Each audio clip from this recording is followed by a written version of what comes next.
What's going on, guys, and welcome to another video. My name is Dono, and today, oh boy, today, you guys are not ready for what I've got in store for you. I'm trying something a bit new on the channel. I'm trying to be a bit more personal, if you will. I'm trying to make simpler content so I can get more stuff out to you guys. So if there's any anime that I may have already seen that you want me to talk about here, or any anime that you want me to watch so I can talk about it here, definitely let me know. And if you guys like this kind of video, let me know and I'll make more. I'm already planning on making more, but if you like it, then maybe I'll make more than I'm already planning to make. So, let's get on with the video. So recently, my friend SOS suggested that I watch Love, Chuunibyou, and Other Delusions, and whoo boy, that was one of the best suggestions I've gotten in a very long time. First off, let me get one thing straight. I'm not typically into rom-coms, okay? Like, I like isekai, shonen, like high action, high intensity, freaking incredible weapons, super awesome moves, stuff like that. So like, for some reason I've been on a rom-com kick, but oh well. This show has affected me emotionally in ways I legitimately can't describe, okay? It's not like, I'm not sad, I'm not happy, I'm not angry, I'm not any like generic emotion, but I'm like just deeply moved, if that makes sense. I thought the whole concept of Chuunibyou and the whole 8th grade syndrome, like disillusionment from the reality thing was really cool, and I don't know, it really flows together well, so let's just get into it. Spoiler warning, I almost forgot, if you haven't seen Love, Chuunibyou, and Other Delusions, or if you haven't seen the second season, the movie, if you haven't seen it at all, go watch it, come back, because then you'll understand everything that I'm about to say. So starting off with Rikka, Rikka's a really interesting character, alright? I don't know, okay? It's Chuunibyou, this girl who is so like sucked into her own world. I genuinely don't understand why, but it makes for interesting plot development, I'll say that. And no, not the kind of plot you're thinking. Get your mind out of the gutter. Honestly, at times I found her to be really annoying, if that makes sense, but like, kind of in a cute way? Like, okay, not annoying in a cute way. I found her annoying at times, and I found her really adorable at times, but for the most part, it was just, I was kind of stuck in this in-between stage of cutesy to like burden-esque, if that makes sense. And my man Yuta, poor Yuta, alright, he didn't deserve this. I mean, he kind of did, because he went into a relationship with her, but before, I don't know. And people that I've talked to about the show who haven't seen all of it are like, oh, I tried to start watching it and I couldn't get invested, blah, blah, blah. It's because in the first half of the first season, I'll say, it's like kind of more of like a friendship. Like there's a chemistry between the two, if that makes sense. But towards the end of the first season, and definitely throughout all of the second season in the movie, they're discovering that they have a stronger, deeper bond than they originally thought. God, I am way more invested in this than I thought. Moving on, can we talk about my man Ishiki? This dude is a hero, okay? Hands down, no questions asked. This dude is an absolute mad lad. Now I get it, it's kind of his fault because from the very beginning you shouldn't be judging girls on their appearance. It's not good, don't do it. It's a bad thing. But aside from that, it was it was just so cool of him to stand up and be like, it was me, it was my fault, nobody else was involved. He took the bullet for the boys, alright? For the boys. That man is a hero. I appreciate him. I appreciated all of that. It got me so like riled up and like so inspired, if that makes sense. He was a brilliant character. They kind of just threw him away in the second season, but doesn't matter. Super cool guy. He did something super cool after doing something not so cool, but I really enjoyed that. I thought that was awesome. I'm kind of sad that they threw my boy out like trash, like the way they did, because of his whole, like, I felt kind of something maybe developing between him and Kumin, who, by the way, I don't even understand why she's in the show. I mean, she's kind of a cool character, but she really doesn't provide anything to it. But aside from that, they kind of just tossed him to the side. Like, I don't understand why. I felt like he could have either provided more comedic relief, more comedy in general. I really wanted him to play a better or more important role in the second season and the movie. Next, I want to talk about Nibutani. Nibutani, she's an interesting character. Nibutani, along with Yuta, they're trying to escape from their past Chuunibyou selves of them being their own characters in their own fantasy world, just like Rikka is now, except she hasn't grown out of that phase yet, and she's trying so desperately to get rid of that side of herself, which I get it, like if you do something embarrassing in the past, you don't really want people to find out about it, but to the point of which like you pretend to like a guy to go and rummage in his room to find a journal and then burn it? Like I found that to be kind of odd. And I know that at heart she's a good character and she provides a lot of assistance to the relationship between Yuta and Rikka, but like for the most part she just kind of was unsettling. Don't get me wrong, I love her as a character and I still enjoyed her presence within the show, but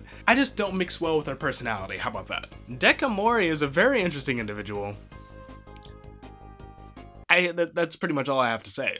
She provided good stuff to the story, like she added to the story, but for the most part, again, I don't really understand why she's there. I mean, maybe she's the gag character, but we already have so many gag characters. I don't know. She was cool though.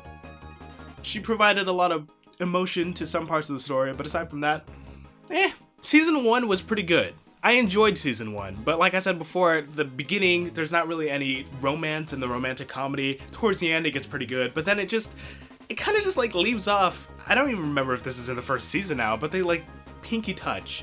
And that might be in the second season, but whatever. The second season I thought was pretty well done, but it ended so unsatisfyingly. Like the pace between the relationship of Yuta and Rikka, I felt like it should have been faster. I get that it's not faster because Rikka needs more time to kind of diverge herself from her own world and like come back to reality a little bit, and both of them are completely clueless when it comes to love. Of course, it's kind of like a shtick, if you will, but like pinky touching to eventual hand holding to nose touching, like I honestly was so angry in the final episode of season 2. I was like, just kiss and I can go to bed, because I was up late at night trying to finish the dang thing. I finished this in about 4 days, which I'm kind of proud of, but now that I realize it, I'm kind of a mess. But the final episode of season 2 ended so unsatisfyingly. Like they get together, the lighting is right, the time is right, they're alone, sort of, everyone's watching them in the background, of course,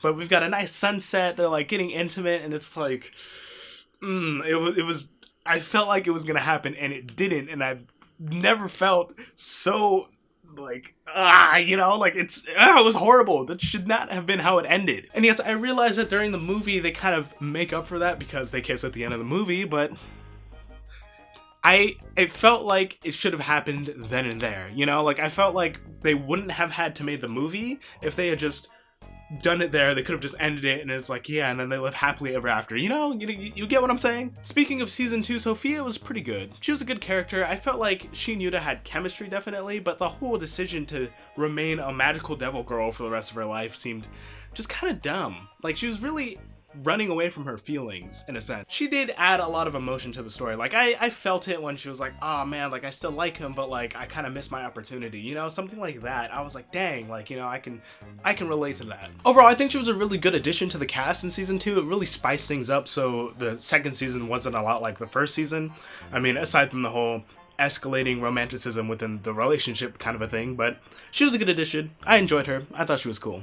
Now we can move on to the movie, and the one thing about the movie that I genuinely did not understand was how they had so much money. They were taking train rides. They even took a plane at one point. They're sleeping in hotels, going out to eat, getting souvenirs. They had so much money prepared, and it literally did not make any sense. And yes, I realized that Rikka's like, oh, sometimes mom sends me money and whatnot, but like, is she sending you thousands of dollars a month or something? Because this is ridiculous. Like, how much cash do you have on you?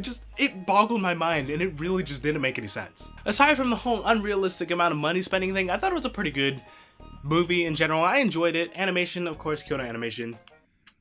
Perfect, spot on, loved it. But I don't know, I felt kind of empty when it ended, which happens a lot when you get really invested into a series, or like you find a series you really like, and when it ended, I was like devastated. I kept blasting the OP, both OPs actually, which are both excellent, over and over again during school, just like in my headphones. I don't know. I think it really just boils down to like, I wish I had that kind of relationship, if that makes sense. Like, I'm getting really personal, but like, I don't know. I feel like I want that kind of bond with someone, if that makes sense. Overall, I love the show. It was definitely one of my favorites, and I think it's now my favorite romantic comedy. 10 out of 10, would watch again, A+.